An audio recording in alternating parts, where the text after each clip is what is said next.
تو بات کریں گے سار کانفرنس کے حوالے سے کہ جو کہ منسوخ کر دی گئی تھی مڈ آف نومبر کو ہونی تھی، لیکن اس کے لیے جو اقدامات کیے گئے تھے، کچھ لگژری گاڑیاں منگوائی گئی تھی، ان کا کیا بنا اور وہ کن پیسوں سے منگوائی گئی تھی، اس پر بھی بات کریں گے اس بریک کے بعد۔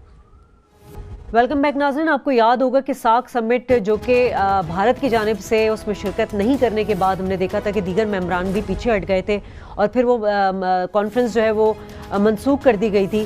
اس میں جو کاسٹ گاڑیوں کی لاگت میں آئی تھی، جو ممبران کے لیے جو لگژری گاڑیاں منگوائی گئی تھی، وہ 150 کروڑ تھیں ان کی کاسٹ۔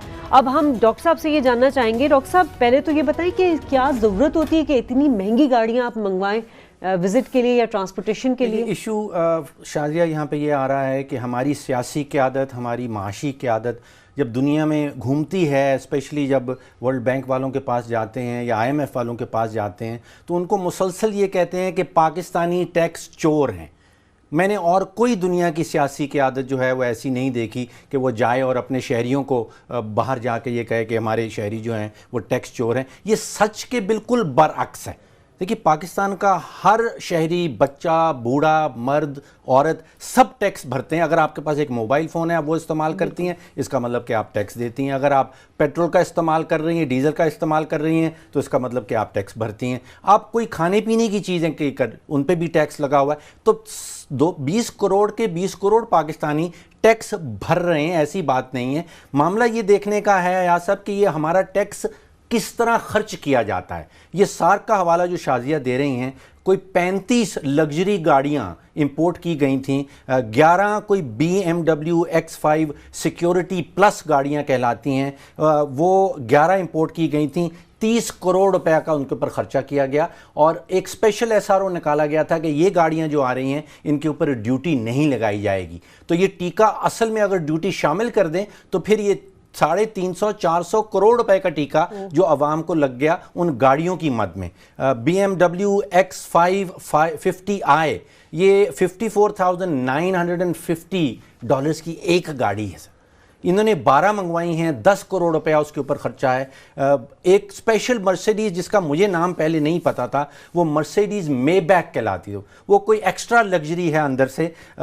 $4,15,475 کی ایک گاڑی ہے ٹیکس دیے بغیر۔ انہوں نے 5 منگوائی ہیں، 30 کروڑ روپیہ ان کے اوپر خرچہ ہے۔ یہ 33 گاڑیاں 35 گاڑیاں اگر مجموعی کر لیں تو 150 کروڑ روپے کا ٹیکہ لگا، جو کہ سارک کانفرنس ایونچولی جو ہے وہ ہو نہ پائی۔ اچھا، وہ گاڑیاں شاید زنگ آلود بھی ہو رہی ہیں، کھڑے کھڑے ان میں ڈسٹ بھی لگ رہی ہے، وہ واپس بھی نہیں گئی کیبنٹ ڈویژن کو۔ ڈاکٹر صاحب نہیں، دیکھیے اس کا تو یہ اس کا منطق سمجھنے کی ضرورت ہے، کیونکہ ہمارے حکمران جو ہیں ان کو اس قسم کی گاڑیاں جو ہیں وہ من پسند ایک چیز ہوتی ہے۔ جب ساک کانفرنس ہو وہ کتنے دن کی رہتی ہے؟ 2 روز 3 روز، اس سے زیادہ نہیں ہوتی۔ تو مہمان آئے، آپ نے گاڑیوں کو چلایا، وہ چلے گئے، پھر باقی جو ہمارے مصرف میں وہ گاڑیاں آتی ہیں۔ اور پھر اگر کوئی آپ سے پوچھے کہ آپ اتنی بڑی گاڑی میں کیوں جا رہے ہیں، آپ کہیں جی ہم کیا کریں، وہ تو ساک کے لیے ہم نے منگوائی تھی، اب ہم اس استعمال اسے کر رہے ہیں۔ تو یہاں پہ ایسا ہی ہوتا ہے۔ آپ کبھی پولیس والوں سے، میں نے کئی پولیس مطلب وہ سرکار میں جو ہے پولیس والے ہمیشہ کوئی چیز ہوتی تھی، ٹریننگ، گنز، کسی اور چیز پہ زور نہیں دیتے تھے، لگژری گاڑیوں پہ دیتے تھے کہ وہ VIP ڈیوٹیز کے لیے بہت ضروری ہیں، آتی پھر ان کے کام تھی وہ۔ تو یہاں تو ایسے ہی یہ کام چلتا ہے۔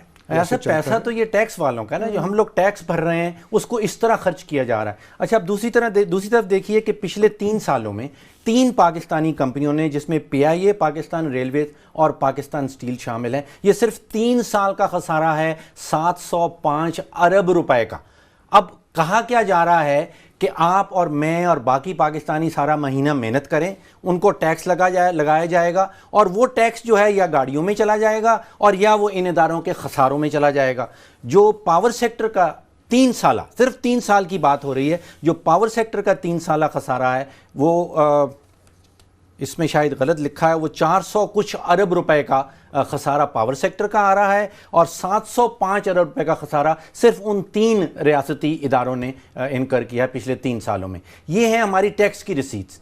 ہمارا ٹیکس کا پیسہ اکٹھا کیا جاتا ہے اور ان کے خساروں میں ڈبو دیا جاتا ہے۔ اس میں یہ قصوروار ساری حکومتیں ہیں، اس میں ہماری ملٹری گورنمنٹ جو ہے وہ بھی قصوروار ہے، جنرل پرویز مشرف کی پیپلز پارٹی۔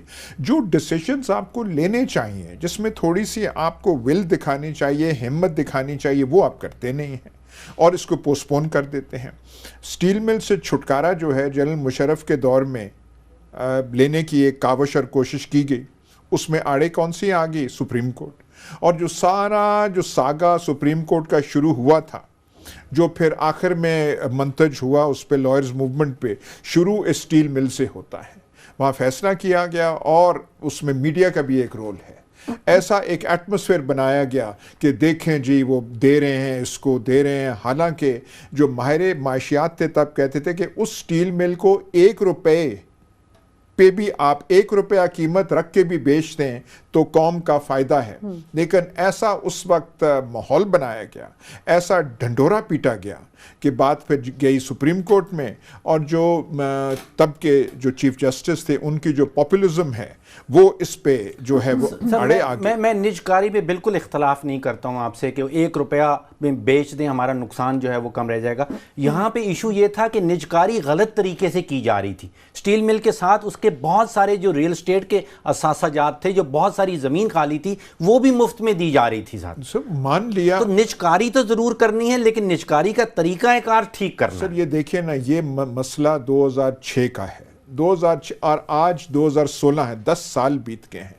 تو ریاست پاکستان جو ہے، یہ جو ڈرین ہے اس کے ریسورسز پہ، اس کے بارے میں کوئی فیصلہ نہیں کر پاتی۔ تو سوالات دو ہیں، یہاں پہ ٹیکس انکریز کرنے پہ زور نہیں ہونا چاہیے، یہاں پہ اپنے اخراجات کو کنٹرول کرنے پہ زور ہونا چاہیے۔ لیکن سر آپ یہ ہمیشہ ہم نے دیکھا ہے کہ جب بھی خسارہ ہوتا ہے تو ٹیکس بڑھا دیا جاتا ہے۔ دیکھیے جتنا ٹیکس بڑھا رہے ہیں، اگر ان میں سے صرف 10% سیٹ کر لیں کہ اگلے 10 سالوں میں ہم نے یہ خسارہ ختم کرنا ہے، امیجیٹ نہیں ہو پائے گا، 5 سالوں میں کرنا ہے، 10 سالوں میں کرنا ہے، اگر 10% خسارہ بھی سالانہ کم کر لیں تو ان کو بالکل قطعاً کسی قسم کی ٹیکس کی انکریز کی ضرورت نہیں پڑے گی۔